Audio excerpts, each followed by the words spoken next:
կորցնելով Արցախը մենք կորցրեցինք մեր ազգային տարածքի զգալի մասը, մեր պաշտպանական համակարգի զգալի մասը, մեր պատվի եւ արժանապատվության զգալի մասը, մեր հպարտության զգալի մասը։ Ամեն Արցախ գալուց ես մեծագույն բավականություն եմ ստանում։ Պարտք ունեմ առաջերտին հենց Արցախի առաջ Արցախը վերադարձնել։ Արցախի իմ տեսանկյունից շատ ավելի օրինապահ էր, քան օրինակ Հայաստանի Հանրապետությունը։ Բռնագաղթված մեր հայրենակիցներին աջակցելու հնարավորությունը շատ ավելին է, քան ստեղծել։ Արցախը հանձնելով մենք ուժեղ չենք դարձել, ընդհակառակը ավելի թույլ ենք դառել։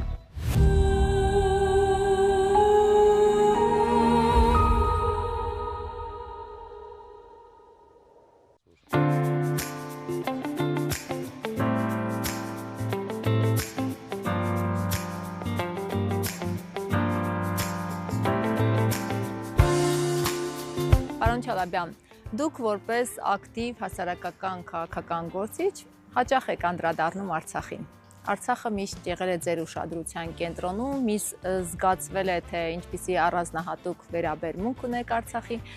նկատմամբ։ Շատերի կողմից Արցախն այլևս փակված էջ է, ոմանց համար ողբերգություն։ Ինչ է Արցախը ձեզ համար եւ ըստ ձեզ արդյոք փակված է Արցախի հարցը։ Համար բնավ Արցախի հարցը փակված չի, որովհետև եթե մենք Արցախի հարցը փակենք, ինչպես Մոնթեն ասել, մենք դրանով կփակենք նաև Հայաստանի պատմության վերջ էջը։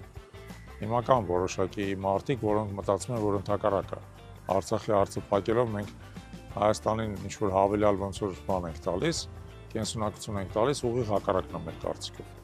Որովհետև մեր թշնամիները երբևիցե Արցախով չեն բավարարվելու, իրանց նպատակը Հայաստանը որպես հայկական պետություն վերացնելն է, իրանք այդ նպատակին գնում են հետևողականորեն, քայլ առ քայլ եւ կորցնելով Արցախը մենք կորցրեցինք մեր ազգային տարածքի զգալի մասը, մեր պաշտպանական համակարգի զգալի մասը,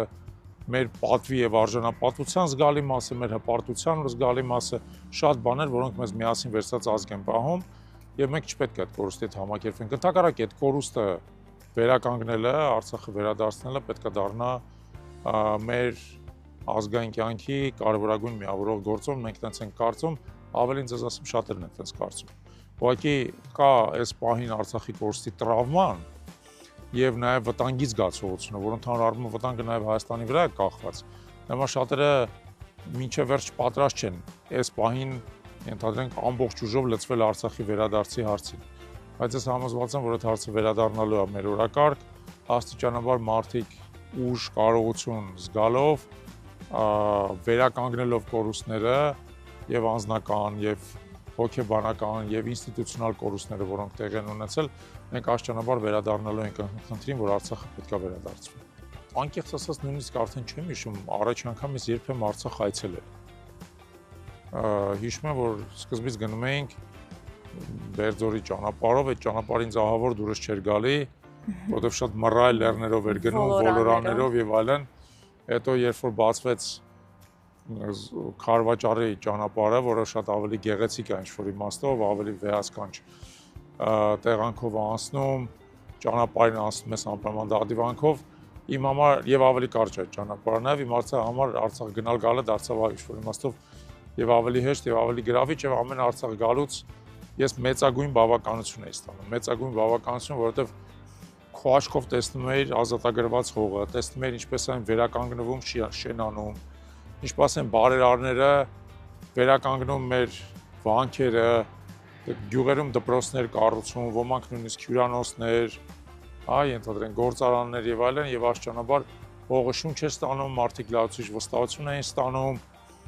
ստեղծում էին, արարում էին, շենացնում էին այդ հողը եւ այլն։ Եվ մեծագույն հպարտություն էր, որ դարերի անընդհատ շարունակվող կորուստներից հետո մենք վերջապես մեր մեջ հայրս ուժ էին գտել այդ կորուստների անիվը, ոնց որ թափանիվը շրջելու, ընդհակառակը նոր ձեռքբերում ունենալու,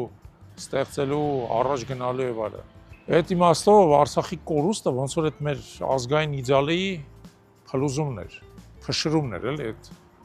բանը, որ մենք կառուցել էինք, ինքը փշրվեց, ոնց որ Աստված մեզ մի անգամ նորից ասեց, որ գիտեք ինչ, կարող եք ձեռք բերել, կարող եք ստեղծել, կարող եք պաշտպանել, բայց ներսից պետք է մաքուր լինեք։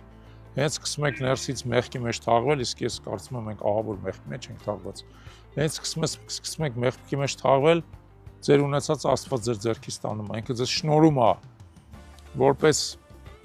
իսկապես պարգև խիզախության, մաքրության, վեհանձնության դիմաց եւ խլում է, երբ որ դու այդ խիզախությունը, արդարությունը, քաջությունը, վեհանձնությունը կորցնում ես, հենց կորցնում ես, տրվում ես նյութին, տրվում ես որկրամոլությանը, նախանձին, կեղծիքին, ինքը քեզ քո ձեռքից տանում է։ Ես Արցախին այստենց եմ վերաբերվում, որ մենք դա նվաճեցինք, որովհետեւ մեր մեջ այդ մաքրությունը կար, այդ ոգին կար, այդ խիզախությունը եւ կորցրեցինք, որովհետեւ այդ ոգին նահանջացրեց։ Ու ահա որ ցավ է իմ համար։ Եվ նաեւ համարում եմ, որ նորից Արցախը կվերատիրանանք Արցախին, եթե կարողանանք մեր ներսում այդ ոգին վերականգնենք։ Պարզապես դա տեղի չունենալու։ Եթե նորից այդ հայի ինչ-որ իմաստով նախնադարյան հայկյան ոգին մեր մեջ վերականգնենք, Արցախն հետ կբերենք մի բան էլ ավել։ Դուք հաճախ եք օգտագործում, պարոն Թրալաբյան, հանձնված Արցախ արտահայտությունը։ Ձեր կարծիքով երբ դա տեղի ունեցավ։ Արցախի հանձնումը դա մի օրվա գործ չէր, նա բավական երկար է տևել, երկար է պատրաստվել։ Ես կարծում եմ, որ Արցախի հանձնումը թերևս սկսեց այն պահին, երբ որ այստեղ տեղի ունեցավ այսպես կոչված գունավոր հեղափոխություն, իշխանության բերվեց այն վարչակարգը, որը ի սկզբանե մտադիր էր հանձնել Արցախը, որովհետև համարում էր, որ Արցախը բեռ է Հայաստանի համար ու կանխել հնարավոր չէր։ Ինձ թվում է այդ պահին արդեն հնարավոր չէր։ Ես ինքս շատ եմ փորձել եւ հասկացա եւ հետադարձ նայելով հասկանում եմ հիմա, որ այդ պահին հնարավոր չէր, որովհետև դա արվում էր շատ վարպետորեն, քողարկված, այն որ մենք պետք է հանձնենք Արցախը խոսվեց միայն վերջում արդեն հանձնելուց հետո։ Բայց ես դες նաև կարող եմ հիշեցնել, որ 2016 թվականին, երբ որ եղավ ապրիլյան պատերազմը, այդ ժամանակ օրինակ հայ ժողովուրդը ցույց տվեց Արցախը պաշտպանելու իր վճռականությունը։ Մենք հիշում ենք, ինչպես Մարտակերտի դիրքերում կապիտան Ուրֆանյանի դիրքը մեծ մասը զոհվեցին, բայց դիրքից չնահանջեցին, իրենց նռնակների վրա պայթեցրեցին, բայց դիրքի վրա չնահանջեցին։ Իրան պայթեցնողը հիշում եք ինչ էր ասում, որ ասում էր այս հողը հանձնողի մերը, չէ՞։ Այդ ժամանակ այդ ոգին էր 16 Մենք էլ վստահ էինք, որ մեր բանակը շատ հզոր է։ Այո, մենք այդ ժամանակ ընդամենը մի քանի 100 հեկտար հող էինք կորցրել այդ մարտական գործունեների ընթացքում, այս ամբողջ երկրով մեկ դա հսկայական խնդիր էր դարձել։ Բոլորը մեղադրում էին իշխանություններին հող տալու մեջ եւ այլն։ Դուք հասկանում եք, որ երբ որ հիմա մենք այդ տարածքը ամբողջ կորցրեցինք, մենք 1.1 միլիոն հեկտարից ավել հող ենք կորցրել։ Հսկայական տարածք ենք կորցրել, բայց չգիտես ինչու բոլոր այն մարդիկ, որոնք այն ժամանակ գոռում գոչում էին 700 հեկտարի մասին, հիմա միլիոն հեկտարը իրանց աչքին չի երևում արդեն։ Իսկ վերջին անգամ երբ եք Արցախում եղել։ Օ, շատ հետաքրքիր է, վերջին անգամ ես Արցախում եղել եմ 2022 թվականի դեկտեմբերի 10-ին։ Կարող եք հիշել մի դրվագ Արցախից, որ հիմա ձեզ ջերմացնում է, գուցե ցավեցնում։ Չէ, կոնկրետ այդ դրվագը ցավեցնում է, որովհետև ես հիշում եմ ինչ տեղի ունեցավ։ Այդ ժամանակ դեռ Ռուբեն Վարդանյանը պետնախարար էր Արցախում։ Մենք իր մոտ էինք հյուրընկալվել։ Զանգեցին իրան բանից, ռուսական խաղապահ առաքելությունից եւ խնդրեցին, որ իրենք չխոչընդոտեն այդ ադրբեջանցի այդ այսպես կոչված բնապահպանների այցելությանը Կաշենի հայնք։ Եվ ես հիշում եմ, որ Վարդանյանն էլ ասաց, հա դե չենք խոչընդոտի, բան կոնֆլիկտ չենք ստեղծի եւ այլն։ Մենք իրար հրաժեշտ տվեցինք, դուրս եկանք իր գրասենյակից ու մեկնեցինք Երևան, դա դեկտեմբերի 10-ն էր։ Երբ որ մենք ճանապարհին, դե միայն արդեն Շուշիով ճանապարհներ որ գործում էր, ճանապարհին կապը խզված էր, մենք չէինք հասկանում ինչ էր տեղի ունենում, անցանք այդ բոլոր ուղեկալներով, եկանք հասանք Հայաստանի Հանրապետության տարածք, տեղ գյուղ, այնտեղ կապը վերականգնվեց ու արդեն երբ որ կապը կար, պարզվեց, որ այդ ադրբեջանցի այսպես կոչված բնապահպաններին ժողովուրդը թույլ չի տվել մտնել Կաշենի հանք, դիմացները փակել են ու մենք հասկացանք, որ ամենահավանականությամբ դա կբերի կոնֆլիկտի հերթական էսկալացիան եւ դեկտեմբերի 12-ին, ինչպես հիշում եք, այդ բնապահպան կոչեցյալները եկան փակեցին Շուշիի մոտ ուղեկալի մոտ ճանապարհը եւ դրանից սկսվեց Արցախի շրջապակումը եւ ըստ էության վերջնական հանձնումը։ Եվ դա իմ վերջի այցելությունն էր Արցախ, վերջի անգամ մենք գնացինք Պապիկ տատիկի արձանի մոտ նկարվեցինք ընկերներով եւ ինչ զգացողություններ կար այդ կորցնելու վտանգը զգացվում էր։ Այդ պահին հələ ակնհայտ չէր, բայց օդի մեջ դեմանալ դեկտեմբեր ամիսն էր, ցուրտ էր, խոնավ էր եւ այլն, այդպես օդի մեջ կար այդ աղետի կանխազգացումը, որ օղակը սեղմվում է։ Իհարկե անկեղծ ես ասեմ, ամենավատ երևի երազում էլ չենք պատկերացնի, որ կտեղի ունենա, ինչ որ տեղի կունենա։ Անընդհատ թվում էր, որ հեսա կբանակցեն, կբացեն, անընդհատ ընդեղից տեղեկություններ որ ասում, որ հեսա ինչ որ մի հատ էս բանն են անում, դրա դիմաց ադրբեջանցիների ճանապարհը բացվում, բայց հետո մենք հասկացանք, որ ախր դա միայն ադրբեջանցիները չէին անում։ Իսկ այստեղ ինչ էր կատարվում, դուք ինչ էիք փորձում անել։ Դե եթե հիշում եք, մենք այդ տարի նախաձեռնեցինք օրենսդրական նախաձեռնություն եւ մեծ ստորագրավակ, որպեսզի արգելափակենք Արցախի ճանաչումը Ադրբեջանի եւ ցանկացած այլ պետության, բայց առաջնորդին Ադրբեջանի կազմում, եւ այդ պահին մենք արդեն ստորագրավակը ավարտել էինք, 58000 ստորագրությունները հանձնել էինք կենտրոնական հանձնաժողով, սպասում էինք, որպեսզի կենտրոնական հանձնաժողովը իր եզրակացությունը տա, որը ըստ էության սեպտեմբերի վերջին էլ տրվեց, բայց արդեն վերջին։ Եվ ինչ որ իմաստով ստացվեց, որ շաբաթ-ուրբաթի շուտ եկավ։ Մենք փորձում էինք գործող վարչախմբին դրանով արգելափակել, որովհետև ենթադրվում էր, որ ստորագրավակը կավարտվի, մենք կմտնենք ազգային ժողով օրենքի նախագծով, օրենսդրական նախաձեռնությամբ եւ նաեւ կարողանանք մարդկանց դուրս բերել փողոց, որպեսզի նրանք համապատասխան ճնշում գործադրեն իշխանության համար։ Բայց տեղի ունեցավ այն ինչ որ տեղի ունեցավ եւ մենք ըստ էության կորցրեցինք Արցախը պահելու, այն ժամանակ Արցախը պահելու վերջի շանսը։ Ցավոք, ես մինչև հիմա չեմ կարողանում անկեղծ ասած ինձ ներել, որ այդ ամեն ինչը տես տեղի ունեցավ, բայց մյուս կողմից հետադարձ երբ որ նայում եմ այդ օրերի իրադարձություններին, մտածում եմ, որ ավելին անել գուցեև անձնապես երևի չէի կարող։ Ինչ պարտք ունեք Արցախին։ Անսպար, մինչև կյանքիս վերջը։ Պարտք ունեմ առաջերտին հենց Արցախի առաջ Արցախը վերադարձնելու։ Բայց որպեսզի մենք Արցախը վերադարձնենք, պետք է հասկանանք, էլի ամեն մեկս առանձին վերցած չեն կարող Արցախը վերադարձնել։ Մենք Արցախը առաջի անգամ կարողացանք ազատագրենք ադրբեջանական, խորհրդային եւ այլն տիրապետությունից ամբողջ ազգով։ Ամբողջ ազգի ծաղիկը կռվեց այնտեղ, շատերը զոհվեցին, իրենց կյանքը դրեցին այդ սրբազան նպատակի վրա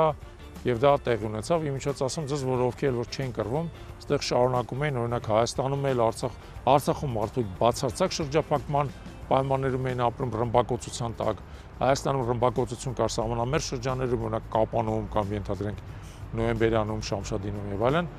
բայց մնացած ժողովուրդն էլ ապրում էր ծանր պայմաններում, առանց լույս, առանց վարձատրություն,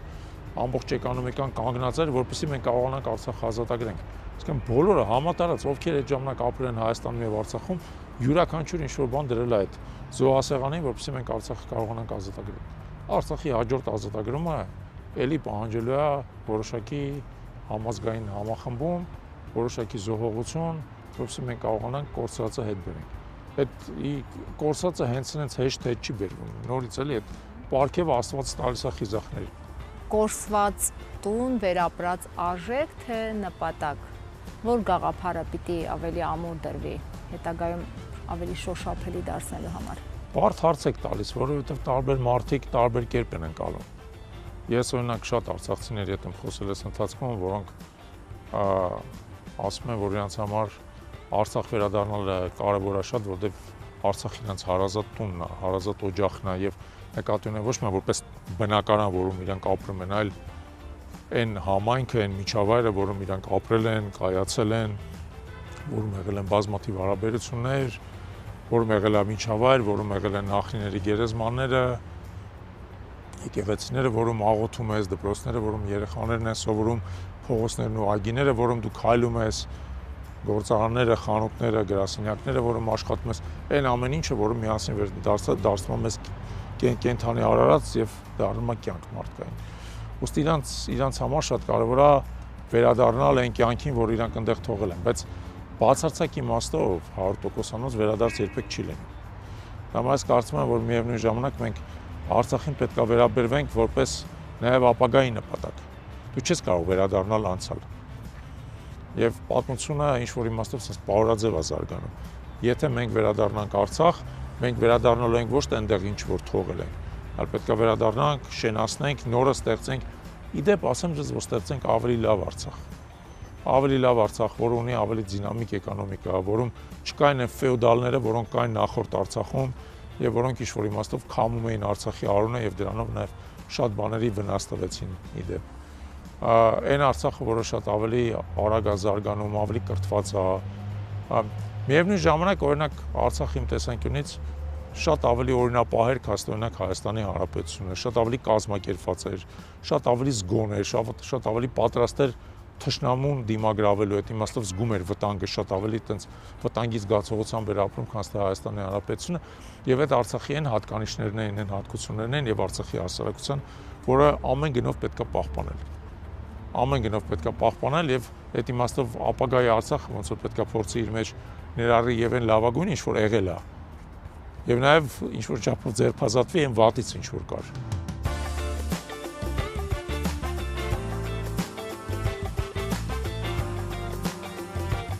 Պարոն Չալաբյան, Պլուպուղու մասին խոսեցիք, ինձ հետաքրքրեց, թե երբ եք ընթերցել Պլուպուղին, ինչ գիտեք նրա մասին։ Դե ես որ դպրոցական տարիքում էի, չգիտեմ որտեղից մոտս գիրք հայտնվեց Պլուպուղու հետ կապված այդ բոլոր պատմություններով ու շատ մեծ հետաքրքրությամբ եմ իսկապես ընթերցել, որովհետև այդ պատմությունները շատ մի կողմից եւ ծիծաղելի էին, բայց մյուս կողմից իրանց մեջ ինչ-որ տեն շատ հետաքրքիր, այո, կոլորիտ կար, համոհոտ կար։ Մի հատ պատմություն հիշեմ, չնայած ահագին պատմություններ իրականում Պուղից հիշում եմ, պարբերաբար սեղանների մոտ պատմել եմ, էլի։ Օրինակ մի հատ լավ պատմություն կա, ասում են Պուղին սեղանի վրա համադայ է, հարցնում ասում է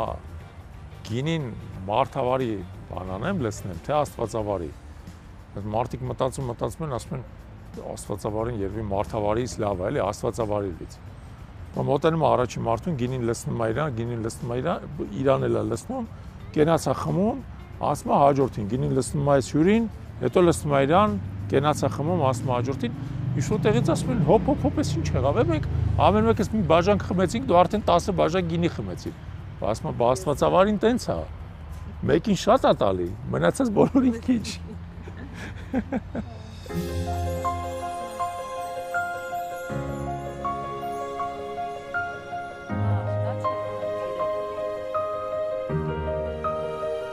Պարոն Չալաբյան, դուք հայաքվե ազգային քաղաքացիական միավորման աշխատանքներն եք այսօր համակարգում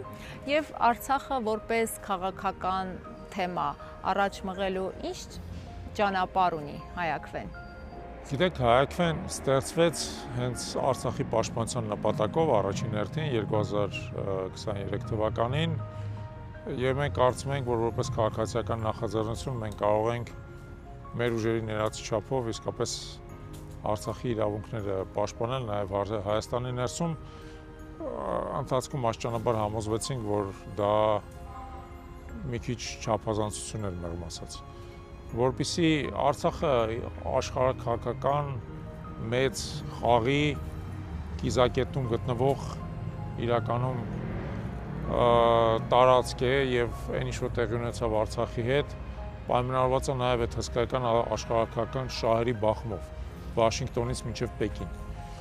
Եվ եթե մենք ուզում ենք Արցախը երբևիցե վերադարձնել, իսկ մենք բնականաբար ցանկանում ենք դա որ տեղի ունենա եւ դա մեր ծրագրի մաս է կազմում, ապա մենք պետք է կարողանանք աշխարհաքաղաքական հետագա զարգացումներից նաև համապատասխանաբար օգտվել։ Եթե դու ուզում ես աշխարհաքաղաքական զարգացումներից օգտվել, դու պետք է խաղացող լինես այդտեղ։ Խաղացող կարող է լինել միայն իշխանությունը։ Չես կարող դու քաղաքացիական նախաձեռնությամբ Արցախը հետ վերադարձնես, դա բացառված է։ Նույնիսկ պարտիզանական պայքար չես կարող այնտեղ ծավալել, որովհետև այսօրվա պայմաններում դա համարյա անհնար է։ Դրա համար մենք ի վերջո եկանք այն եզրակացության, որ մեր համար ճանապարհը Արցախի մեր հետ կապված Արցախի վերահայացման հետ կապված մեր նպատակներին հետամուտ լինելու ի վերջո իշխանության մեջ լինելն է, բայց այդ ճանապարհն էլ նաև անցնում է շատ ավելի հզոր, շատ ավելի կայուն, առողջ հայատև Հայաստանով։ Այսօր բռնի տեղահանված արցախցիները կանգնած են բազմաթիվ սոցիալական ու իրավական խնդիրների առաջ։ Հայաստանի Հանրապետության իշխանությունը անում է հնարավոր այդ բեռը թեթևացնելու համար կամ ունի այդ հնարավորությունը։ Մինչև Արցախի հանձնում այս իշխանությունների կողմից ամեն տարի Արցախը բավական մեծ պետական վարկ էր ստանում Հայաստանի Հանրապետությունից, այդ միջոցները հիմա էլ գոյություն ունեն, բայց նպատակային չեն օգտագործում կամ չեն օգտագործում այն չափով, որ չափով օգտագործում են այն ժամանակ։ Դա մեկ, այսինքն միջոցները որպես այդպեսին կան չեն վերացել։ Երկրորդը, որի մասին ուզում եմ ասել, հետևյալն է, որ բազմաթիվ երկրներ իրականում ուզում են արցախայությանը աջակցեն, որովհետև ամբողջ աշխարհում դա ինչ-որ իմաստով ընդունված պրակտիկա է, որ եթե կա տեղահանություն, կա աղետ, հա, եւ կան դրանից տուժածներ, ապա բազմաթիվ երկրներ բուն քաղաքական հարցերի մեջ չխառնվելով հումանիտար աջակցություն ցույց են տալի։ Արցախցիներին եւս հումանիտար աջակցություն ցույց է տրվում։ Եվրոպական միության կողմից, Եվրոպական միության տարբեր երկրների կողմից, Ռուսաստանի Դաշնության կողմից շատ ավելին կարող արվի։ Շատ ավելին, եթե իշխանությունը հետևողական դրանով զբաղվեն։ Այո, զուտ նյութական իմաստով Արցախից բռնագաղթված մեր հայրենակիցներին աջակցելու հնարավորությունը շատ ավելին է, քան թե արվում է։ Իրավական տեսանկյունից ես ավելին ձեզ ասեմ։ Իրավական տեսանկյունից ըսպետությունը անդադ խոչընդոտներ է ստեղծում։ Մենակ ինչ արժե են, որ մարդկանց դրել են հարցի առաջ, որ դուք կամ փախստականի կարգավիճակ եք վերցնում, կամ Հայաստանի Հանրապետության քաղաքացիություն։ Ավտոմատ Հայաստանի Հանրապետության քաղաքացիությունը մարդկանց կարող եք հաստատել, ավտոմատ։ Ասեմ ձեզ, որ Հայաստանի Հանրապետության տարածքում գործում են հայկվեի բազմաթիվ գրասենյակներ, եւ իրանք բոլորը բաց են արցախայության արչեւ, մեր հայրենակիցների արչեւ, իրենք կարող են գալ այնտեղ, իրավական խորհրդատվություն ստանալ, մենք կարող ենք մարդկանց բացատրել, թե որ խնդիրը ինչպես է պետք լուծել, մեր կապերով հնարավորություններով օժանդակել դրան եւ այլն, հիմա արդեն այդ աշխատանքները սկսվել են։ Նույնիսկ Արցախի կորստից հետո մենք դասեր չքաղեցինք։ Այս միտքը շատ հաճախ է հնչում, ընդ որում տարբեր շրջանակներում։ Ինչու դասեր չքաղեցինք ձեզ։ Վատ ենք սովորում, որովհետև ովքեր որ պետքա դասեր քաղեն, դրա բավարար կարողությունը չունեն, որովհետև մարդիկ մեր մոտ շատ հաճախ մտածում են, որ ասենք, եթե մենք Արցախը հանձնեցինք, դրանով կարող ամեն ինչ վերջանա։ Այսինքն դրանից հետո օրինակ խաղաղության դարաշրջան գա, բայց մենք պետք է հասկանանք հստակ։ Արցախի հանձնումը մեր թուլության պատճառով է տեղի ունեցել։ Արցախը հանձնելով մենք ուժեղ չենք դարձել, ընդհակառակը ավելի թույլ ենք դառել։ Ավելի թույլի հետ կապված էլ ավելի մեծ խնդիրներ են լինելու։ Դու մինչև քո այդ թուլությունը չհաղթարես, մինչև չհաղթարես են բոլոր խնդիրները, որոնք ինչ-որ իմաստով հետապնդում են մեր հասարակությանը, դու չես կարող կանգնացնել կորուստների ընթացքը։ Իսկ մարդիկ միամտաբար մտածում են, որ օրինակ կոնֆլիկտը Արցախի շուրջն էր։ Չէ, կոնֆլիկտը Արցախի շուրջը չէր։ Կոնֆլիկտը հայ լինելու շուրջն էր։ Կոնֆլիկտը հայկական պետություն այս տարածաշրջանում ունենալու շուրջն էր, որտեղ մեր թշնամիները համարում են, որ հայերը ընդհանրապես իրավունք չունեն պետություն ունենալու, որտեղ պատմական թյուրիմացություն է, որ իրանք պետքա վերացնեն։ Եթե դու ուզում ես այս պետությունը պահես այս սահմաններով, թե ավելի ընդարձակ սահմաններով, Արցախը մեջը, թե մի բան էլ ավել մեջը, դու պետքա ուժեղ լինես, ներսից ուժեղ առաջի հերթին։ Եվ եթե դու այդ քո հիվանդությունները ներսից քեզ հետապնդող չես բուժում, երբևիցե չես կարող Արցախով կանգնել։ Երբևիցե։ Դրանով չի կանգնելու, շարունակվելու է։ Հենց այդ պատճառով մենք դասեր չենք քաղում, որովհետև չենք տեսնում, որն է հիվանդության ակունքը, որն է թուլության ակունքը։ Դու քաղցկեղով հիվանդ ես, մտածում ես, որ եթե մի ձեռքդ կտրես, քաղցկեղը կվերանա։ Չէ, չի վերանա, ուղղակի կլինես մի ձեռանի քաղցկեղով հիվանդ։ Ինչից պիտի սկսել ու ով։ Տեսեք, տարբեր տեղերից է պետք սկսել, մենք սկսել ենք, մենք փորձում ենք օրինակ հայկվեն այդ իմաստով ինքը մի քիչ մեր իրականության մեջ անսովոր կառույց է, ինքը ոչ միայն քաղաքական խնդիրներ ունի, ինքը նաև ունի խնդիր նոր մտածողություն ձևավորելու, մարդկանց այդ մտածողությունը հասցնելու, մարդկանց այդ ինչ-որ իմաստով նաև անկեղծ լինելու, այդ անկեղծությունը չի գնահատվում։ Եթե դու ուզում ես մարդկանցից ուղղակի իրանց ձայները ստանաս ընտրության համար, դու շատ հաճախ իրանց պետք է ասեն, ինչ որ իրանք ուզում են քեզանից լսեն։ Երբ որ ասում ես ոչ այդքան հաճելի բաներ, երբ որ մարդկանց ասում ես, որն է ճշմարտություն, իրանք հաճախ կարող են քեզանից երես թեքել նաև։ Եվ այդտեղ է, որ պետք է կարողանաս ճիշտ բալանս պահես, հա, մարդկանց մեղմ ասած համ եղես, համ դաղես ինչ որտեղ։ Համ ճշմարտությունը ասես, բայց նես չասես, որ ճշմարտությունը իրանց համար մահացու լինի։ Եվ դա մենք փորձում ենք անել, դա այդքան հեշտ չի, բայց նաև մտավորականության մնացած շրջանակները, այն մարդիկ, որոնք ազդեցություն ունեն հասարակության վրա, մտավորականներ են, բիզնեսմեններ են, հոգևորականներ են, գիտնականներ են, ձեռներեցներ են եւ այլն։ Իրանք պետք է փորձեն ամեն մեկը իր տեղում առաջինը անկեղծ լինի ինքը իր հետ, հետո անկեղծ լինի մնացածների հետ։ Այս հիվանդությունը, որ մենք ունենք, սա ի վերջո ստի արդյունք է։ Ինքներս մեզ խաբելու արդյունք է։ Եթե չդադարենք ինքներս մեզ խաբել, անընդհատ էլ հիվանդ կլինենք, ընդհակառակը այդ հիվանդությունը կբերվի մահվան։ Ոչ մի ազգ, ինչոց ես ասեմ, երաշխավորված չի, որ ինքը հավերժ ալնելու։ Ինչքան ազգերն այս ընթացքում վերացել, լուծվել ուրիշ ազգերի մեջ եւ այլն։ Եթե շարունակենք այս ձևերով մտածել, այս ձևերով գործել, ինքներս մեզ թուլացնել, ինքներս մեզ ներսից այսքան ինքնաոչնչացնել, ոչ մի երաշխիք չկա, որ ասենք մի քանի տասնամյակի ընթացքում մեր թշնամիները մեր պետությունը չեն կազմաքանդել։ Միակ երաշխիքը ներսից առողջ, ներսից ուժեղ լինելն է եւ դրա վրա է պետք շարունակաբար աշխատել ամեն օր։ Ու նորից կրկնեմ, միայն այդ դեպքում է, որ մենք Արցախը կարողանանք վերադարձնել։